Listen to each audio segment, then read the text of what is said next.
And so now let's get into this Glen Powell story where he basically said he does not identify with superheroes. Because, so, yeah, at this point, I guess we could say don't expect to see Glenn in any superhero movies anytime soon. So, in a new interview with Empire Magazine, the Top Gun Maverick and Twister star revealed that he just isn't interested in playing a character with superpowers. He said, I just don't identify with people with superpowers for the most part. This is what he told Empire, explaining why he was attracted to the role of Richard in the upcoming remake of The Running Man, which I have to say, I'm really looking forward to seeing this movie.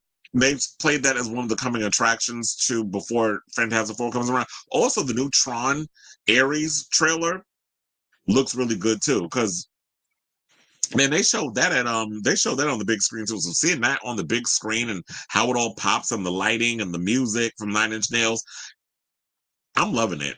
I'm definitely loving what they're giving right now. So um he says, I just don't identify with people with superpowers for the most part. I like the ordinary guy against extraordinary odds. The entire world is hunting this man, trying to kill him. Can he survive? Can he save his family? That's a great, simple story. Now, while Powell's words rule out for all those Aquaman and Nova fan castings, and most recently before we got into this topic, we had someone say that he should play the Flash. But it's like I won't be saying that. And it does leave the door open for Batman. The 1987 action film, sci-fi action film to be specific, loosely based on Stephen King's novel, starred iconic action star Arnold Schwarzenegger as Ben Richards, a wrongly convicted ex-cop forced into a deadly televised competition reminiscent of American Gladiators. Now, given Schwarzenegger's physique, the movie reimagined King's protagonist as a muscular action hero battling assassins for a chance at freedom and his daughter's survival. However, the upcoming remake for Edgar Wright and Glen Powell aims to stick closer to King's original vision. The new adaptation will portray Richards not as a hardened fighter, but as a desperate everyman character pushed to extremes in a dystopian society that turns suffering into entertainment, which pretty much mirrors what we're going through right now in society. So I'm definitely here for this whole reiteration. And plus, on top of that, I feel like unless it's a superhero movie, nobody really wants to look at actors who are jacked like Arnold Schwarzenegger, Sylvester Stallone, those 80s action stars. While we still love those type of movies, I feel like that overall look is kind of done. I think when we look at stories, like particularly this one, where you have this guy who's trying to help his child who's sick, and then have so many odds against him and just trying to get some money so that we can take care of his family, which is what a lot of us are going through right now. The struggles of our government, the oligarchy and all that other stuff, like a lot of those political things kind of match into what's happening today. And it's funny how Stephen King wrote this book way back in the day, because it feels like since I've been alive, this has kind of been festering and it just got to this point where it's obvious, but the signs were always there with the perceived fascism, the oligarchy, the corporations pretty much owning everything, including our government. So playing up that into this film, I think is going to be good. I'm definitely looking forward to seeing it. I never had the opportunity to read The Running Man. I may want to read it before I go and see the movie, or maybe I'll just see the movie so that way it doesn't influence in any old kind of way, and I can go in with fresh eyes. And then if I like the movie enough, since they said it's playing closer to Stephen King's book, and then of course you see the Edgar Wright isms in the trailer. Like you definitely see Edgar Wright's DNA if you know a lot of his films all over that film. Do you remember, didn't Edgar Wright do Scott Pilgrim versus the World? I like that movie. I have to look it up to make sure if I'm correct on that, but I'm just thinking off the top of my head. Now, they say in addition to Powell, the remake also stars Coleman Domingo, who you know is in everything, but at least he's not overexposed like Pedro Pascal is starting to be.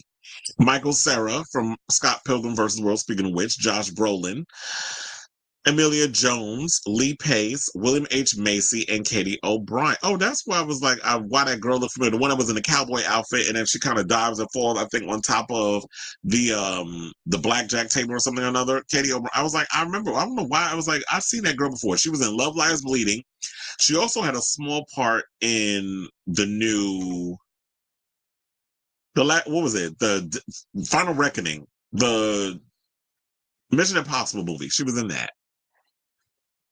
So now Brolin is said to play a producer on the show, with Domingo playing the show's host and Pace playing one of the fiendish hunters tasked with hunting down the game's contestants. And you know what? I love the fact that we got Lee Pace up there because, he's openly homosexual. And a lot of y'all be thinking that just because we gay, that we can't do action, we can't do these other stuff. Another thing that y'all need to check Lee Pace out in, because I remember when he was on this show that I used to watch, Pushing Daisies, way back in the day. I actually like that show. But he's also on this show on Apple TV Plus called The Foundation. If y'all have not seen that show, and the new season just came out, season 3, I implore you to check it out because Foundation is an excellent series. But yeah, I've always had a thing for Lee Pace as an actor and a man. But anyway, so the movie comes out on November 7th, 2025. Also, I should also say on this, regarding Batman, I could definitely see Glen Powell playing Batman because he's grounded. He doesn't have superpowers. I think you can get into someone who's an ordinary man, but not necessarily ordinary because Bruce Wayne comes from money, that sort of thing. But just working out those dynamics as an actor, the darkness of what he has that's inside of him, and losing your parents and that sort of. So he could play that if he's willing to be up for it.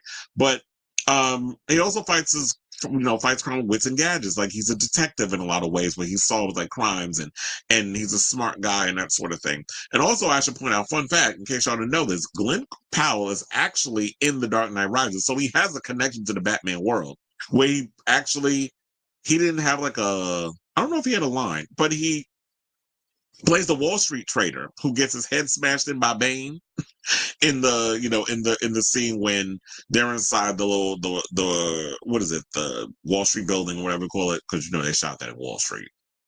So if he does pass on playing the Dark Knight, I'm still for Brandon Sklenar, who I actually liked. He's on that show, what is it, 1923 or whatever, with Harrison Ford and Dame Helen Mirren. I think that's the name of it. And also, he's in the new movie Drop, which I don't know if I told y'all this, but I finally got around to watching Drop, and I actually thought it was a really good movie. Hence why I'm really pushing hard for Christopher Landon, who did like Freaky and Happy Death Day, most recently Drop, to direct And I Know What You Did Last Summer sequel, if we get one. Because if somebody knows how to write suspense and female characters, it'd be Christopher Landon. It'd be a homosexual. You would think it'd be a woman like Jennifer Caden Robinson, but that script was a child. So I say all this to say, what do you guys think of this story regarding Glen Powell saying that he doesn't see himself playing a superhero, that he can't relate to playing a superhero? He's all about an ordinary man taking on an extraordinary situation, which is usually the linear plot point of like how movies should be done anyway, unless you do a superhero movie. But he needs to feel that there's some sort of relatability in the character he plays. And like I said, I could definitely see him playing Batman. I would like to see him play like a Captain America type or whatever. But I mean, the only thing is he takes like the super serum or whatever, so that would give him his powers. But still, you're still a human being at the end of the day. So I don't know. But anyway, let me know what you guys think of this story in the comments down below.